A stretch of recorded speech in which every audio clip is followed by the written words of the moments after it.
ইয়া আল্লাহ মেহেরবানি করে সেই উসিলায় আপনি তাকে শারীক করে দিন। ইয়া আল্লাহ মেহেরবানি করে যে লড়াই করে গিয়ে বাঙালি মুসলমানদেরকে বাংলাদেশ নামক একটা রাষ্ট্রের ভিত্তিপ্রস্তর স্থাপন করে দিয়ে গেছে। ইয়া আল্লাহ মেহেরবানি করে সেই বাংলাদেশ পরিস্থিতি খাওয়া ইয়া আল্লাহ মেহেরবানি করে যখন বাংলাদেশে করে একটা বিশ্ববিদ্যালয় পাবো, সেই বিশ্ববিদ্যালয়ে বাঙালি মুসলমান ছেলেমেয়েরা পড়াশোনা করবে,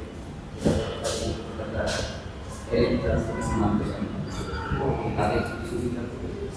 এই বাঙালি মুসলমানের একজন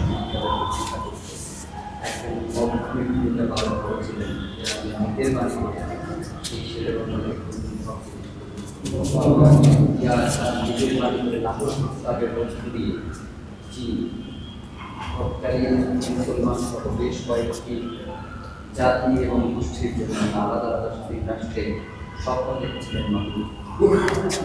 নিজের বাড়ি সেই শক্তিকে তিনি ইনসাফের জন্য তার লড়াই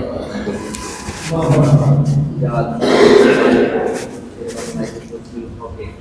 এই সিলসিলাতে سبحان ربك عما يصفون وسلام على المرسلين